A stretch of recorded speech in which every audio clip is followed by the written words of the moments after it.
Hey everyone, hope you're having a great day. Today's video is going to be about the foot pain and the plantar fasciitis that I suffered while hiking the Appalachian Trail. So if you are new to my channel, I started hiking the Appalachian Trail this year on February 23rd. And after about 115 miles, had to come off because I was having some foot pain. Turned out that it was plantar fasciitis, which is a foot issue that I've never had. So even though I was having some foot issues here and there at the end of each day through stretching and rolling out my arches with my cork ball and so forth, at the end of each day, I was able to get up and hike the next day without issue. Then I would have the pain again when I would get to the end of the day and take my shoes off. So at that point, by the time I had reached mile 115, I was struggling to walk all day long. So I had to make the tough decision to come off trail and to come home, which what I thought was going to be just coming home for a short period of time. I have been home for the past 2 months and am getting ready to go back on trail. So yes, that is about how long it took for me to be able to consider myself mostly fully recovered in order to be able to consider going back on trail this year, which at first I did not believe was going to be an option. So that being said, I want to make sure that you all are aware I am not a medical doctor. I am not a podiatrist. I am not a physical therapist. I do not have any type of degree whatsoever in the medical field. I am simply giving you my opinion on the things that I found after looking at through a long list of resources, educating myself on what plantar fasciitis is, how it is caused, and using a multitude of different resources to get healed. And some of those resources, I believe that if I would have found them earlier on as opposed to later on, that I probably would already be back out on that trail and it wouldn't have taken as long to heal up that it did. So that being said, let's move forward. So what I want to explain is a little bit about what plantar fasciitis is. If you have it and have been diagnosed with it, you know that it is terrible. If you have not had it and you get it, you will find out that it is terrible. And two of the main symptoms that you will feel is a lot of pain in your arch of your feet and in your heels of your feet. And in your heels specifically, it's more like a stabbing pain, and it usually will be most severe in the morning when you first go to put your weight on it. So one of the tips that I started doing first thing in the morning was, before I even stood up on my feet, was just kind of like stretching out my toes and bending my toes back and forth and stretching out my ankles a little bit before I even stepped off the bed. And I wasn't doing that in the beginning, and then I saw that that was a recommended thing to do from one of the YouTube videos from someone else who suffered from it. So I started doing that, and that's been extremely helpful. So the first thing that I want to do is explain what plantar fasciitis is. So I have a little photo here that we printed off, and this was from the Cleveland Clinic, but don't pay attention to the flat foot part. We're really just strictly looking at this is where your plantar fascia is. So it's basically like this that goes to your toes. And what happens is, through what causes that inflammation in that area, that I found the most causes that you will see that are kind of recurring are overuse. So athletes, obviously I was hiking anywhere from 6 to 10, 11 miles a day, day after day. So that's overuse. I don't normally do that in my everyday life. If you end up with tight calves, quads, and glutes, that can actually cause plantar fasciitis.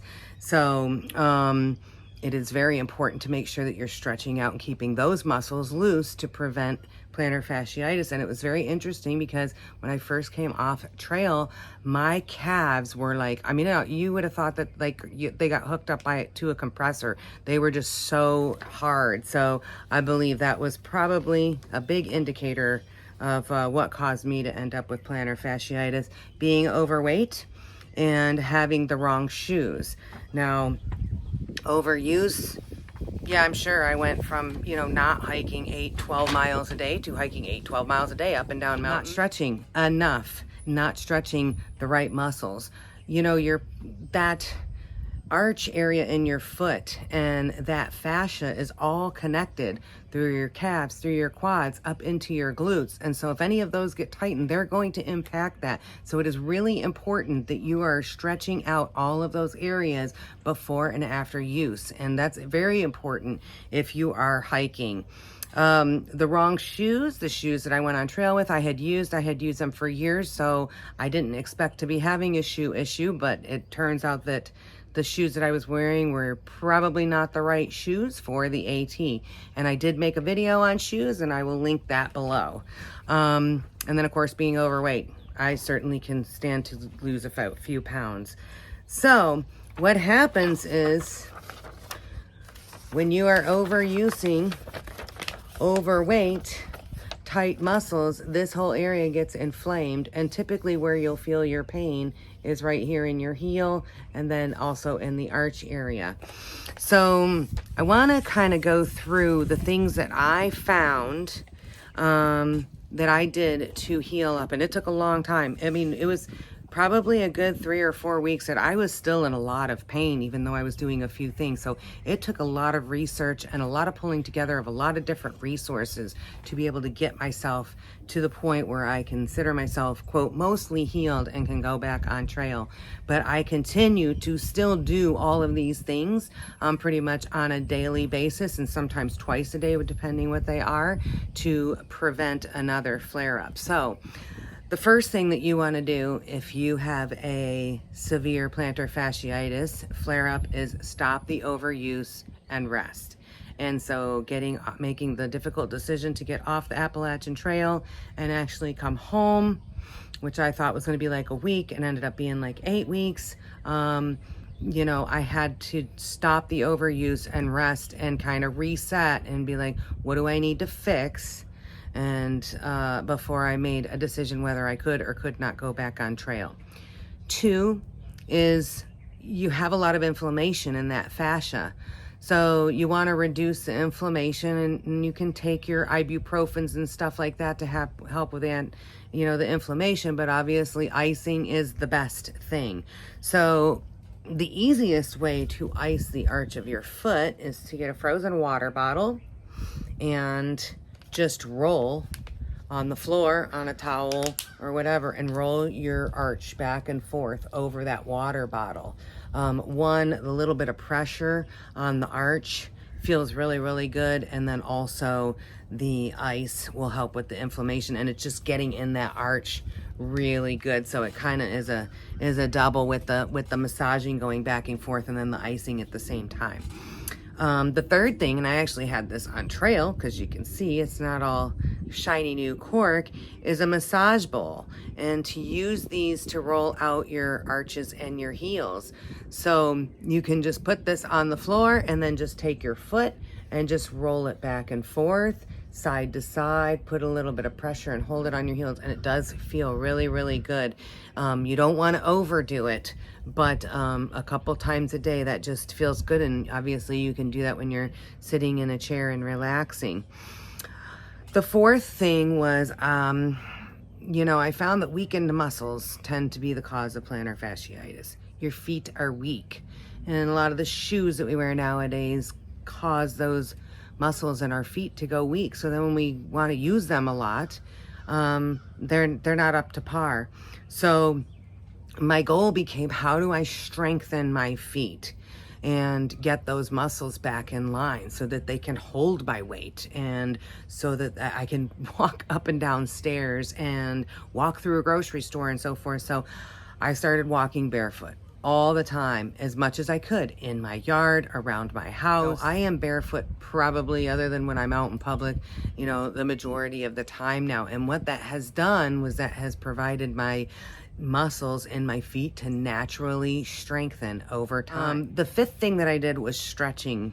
I stretched when I was on trail. I was very religious about stretching at the end of the day. I think I needed to be more consistent stretching in the morning as well and throughout the day. But I also feel like, because I was really kind of not educated in how the plantar fasciitis connects to the calves and the quads and the glutes and all of that needs to be stretched all the way down, not just the arches or the balls of your feet, or and having a good routine that you're doing every day, or several different routines that you're going to do throughout the day, which in my opinion is even better, instead of just saying I'm going to do 35 minutes of stretching and then that's it. I tend to stretch in the morning, and then I do some mini stretching throughout the day, and then I do something in the evening as well at the end of the day.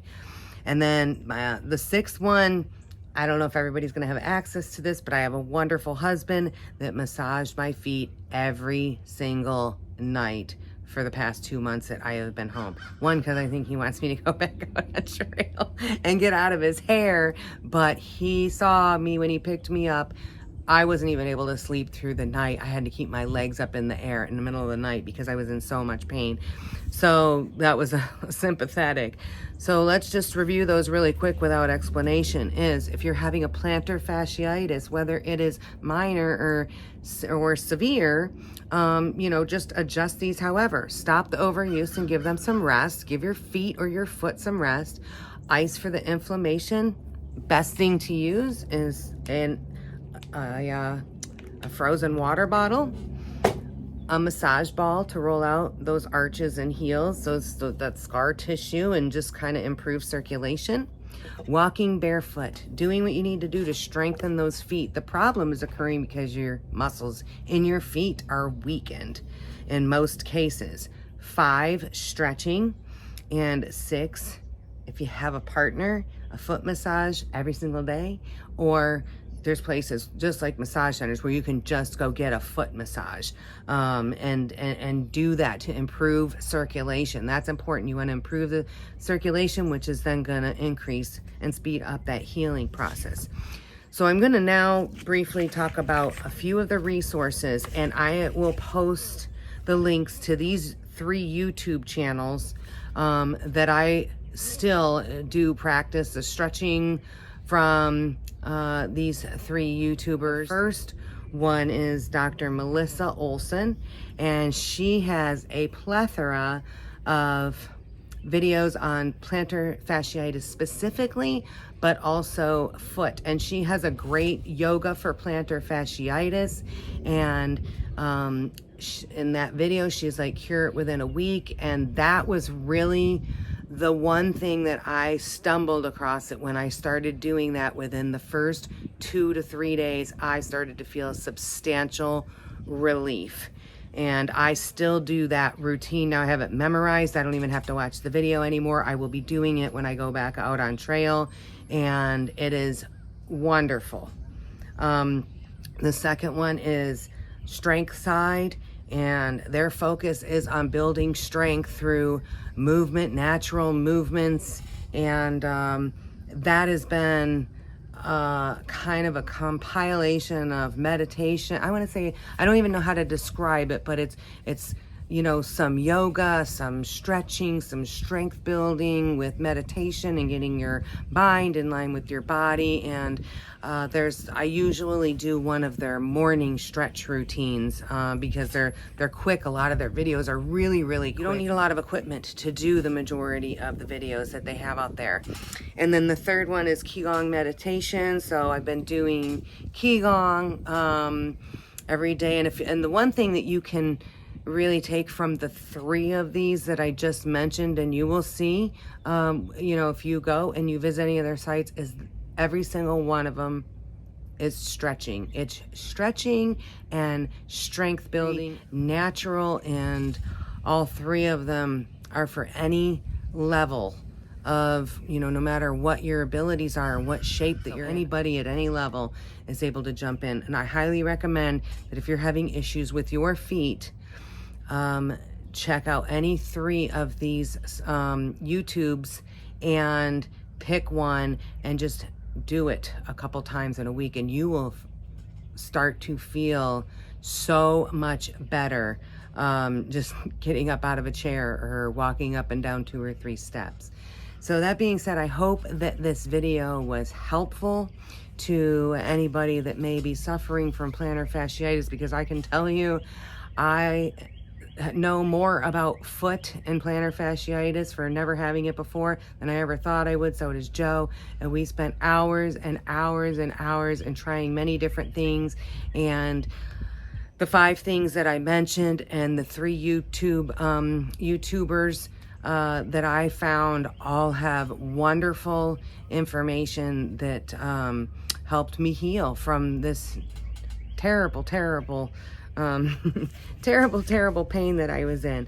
So I would love to hear your feedback. I would love to hear your comments. What are things that you have done if you're suffering with plantar fasciitis or foot pain? You know, what have you done? What has worked for you that maybe that I didn't mention? Or is there something that I mentioned that you tried and helped? My goal right now is to maintain health so that I can keep hiking north. So have a great day, everybody. Thanks for watching.